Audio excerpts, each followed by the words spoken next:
आज के इस विश्लेषण में हम सीधे इतिहास के एक ऐसे पन्ने को पलटेंगे जिसने भारत की दिशा हमेशा के लिए बदल दी। हम बात कर रहे हैं स्वराज के जन्म की। क्या सच में एक तेज दिमाग एक बेतहाशा ताकतवर और क्रूर सैन्य शक्ति को घुटनों पर ला सकता है? आइए इसी दिलचस्प सवाल की गहराई में चलते हैं।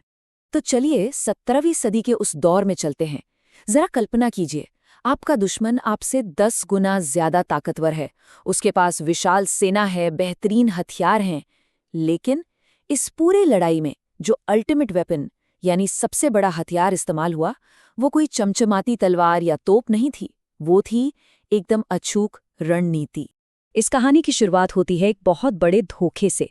मराठा सरदार मालोजी भोसले की भरे दरबार में हत्या कर दी जाती है, लेकिन गिरते हुए भी उनके आखिरी शब्द सुनिए, आज तुमने धोखे से मारा है, एक दिन मराठा इसका जवाब देंगे। ये सिर्फ एक चेतावनी नहीं थी, दरअसल यहीं से उस वैचारिक आग की चिंगारी भड़की जिसने आगे चलकर स्वराज का रूप लिया।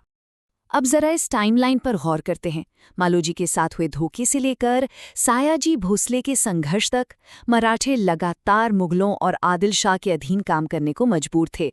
अपनी ही जनता को पिसते हुए देखना, ये एक भयानक पीड़ा थी।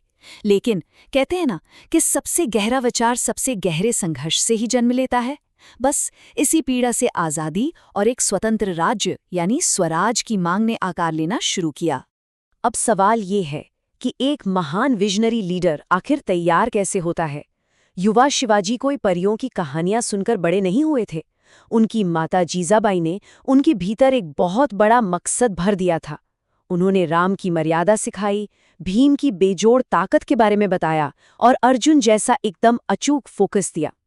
इन्हीं सब ने मिलकर उस युवा मन में अपनी जमीन को आज़ाद कराने का एक अटूट संकल्प पैदा कर दिया। 15, सिर्फ 15 साल की उम्र।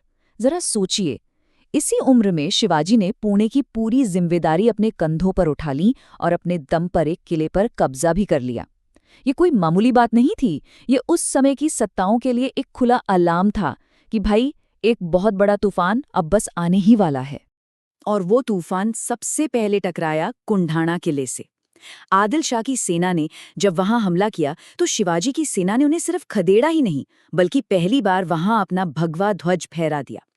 ये सिर्फ एक सैन्य जीत भर नहीं थी, बल्कि दुश्मन के मन में पहली बार एक गहरा खौफ, एक साइकोलॉजिकल डर पैदा करने वाला पल था।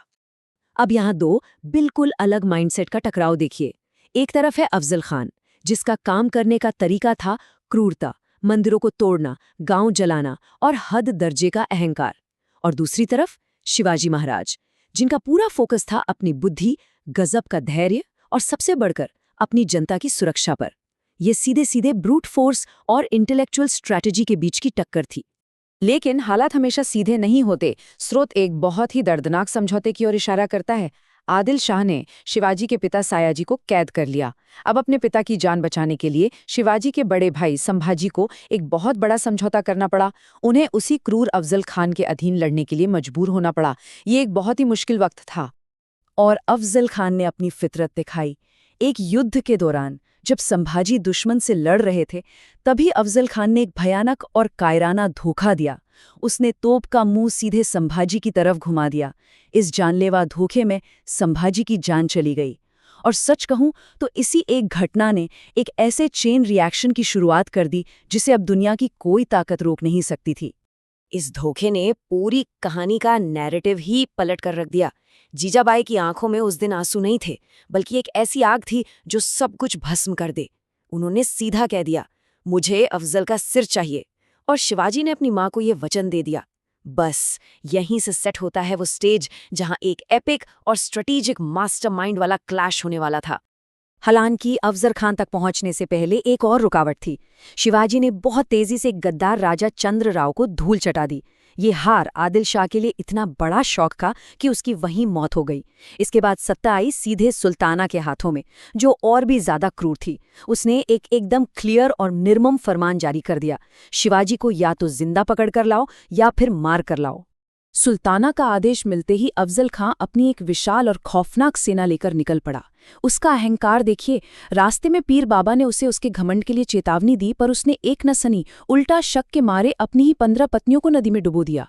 लेकिन उसकी इस अजेय दिखने वाली सेना को किसने रोका?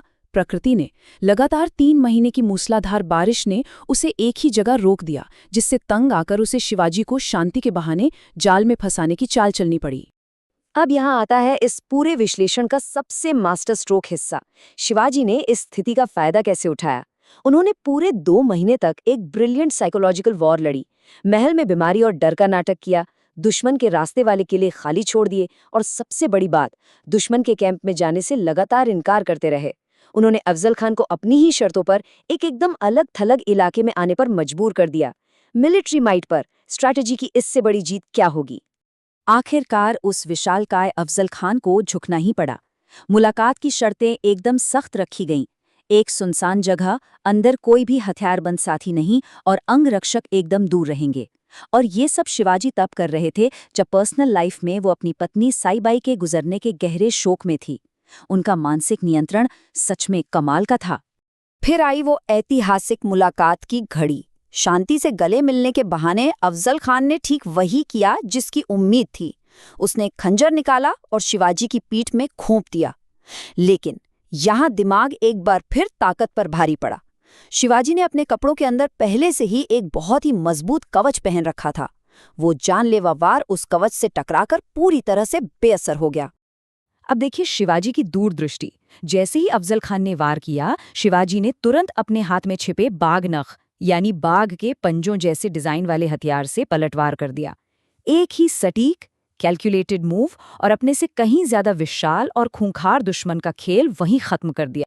लेकिन कहानी में एक आखिरी ट्विस्ट अभी बाकी था। अफजल खान के गिरते ही उसका भीमकाय अंगरक्षक अपना बदला लेने के लिए टूट पड़ा। पर शिवाजी की प्लानिंग हर लेवल पर थी। ठीक उसी पल उनके अपने अंगरक्षक जीवा ने एंट्री की और एक ही झटके में उस हमलावर के दोनों हाथ काट दिए। शिवाजी पूरी तरह सुरक्षित थे। अपने वादे के मुताबिक शिवाजी अपनी मां के पास वापस लौटे और ये साबित कर दिया कि अगर आपका दिमाग शांत है और आपकी रणनीति पक्की है, तो आप एक बहुत बड़े साम्राज्य की सबसे बड़ी और खूंखार ताकत को भी आसानी से मिट्टी में मिला सकते हैं। जैसा कि स्रोत भी जोर देकर समझाता है, ये पूरा ऐतिहासिक टकराव महज कोई खून खराबे वाली बदले की कहानी नहीं थी। ये एक विशुद्ध वैचारिक जीत थी। ये इस बात का सबूत था कि स्वराज कोई ऐसा विचार नहीं था जिसे सिर्फ जज्बात से हासिल किया जा सके।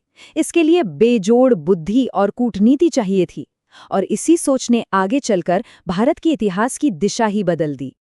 तो आखिर में ये पूरा विश्लेषण हमारे सामने एक बहुत ही गहरा सवाल छोड़ जाता है।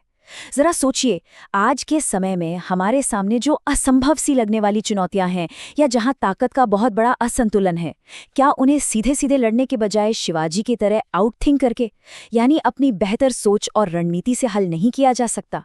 इस पर जरूर विचार कीजिएगा। इस चर्चा में मेरे साथ जुड़ने के लिए आपका बहुत बहुत धन्यवाद।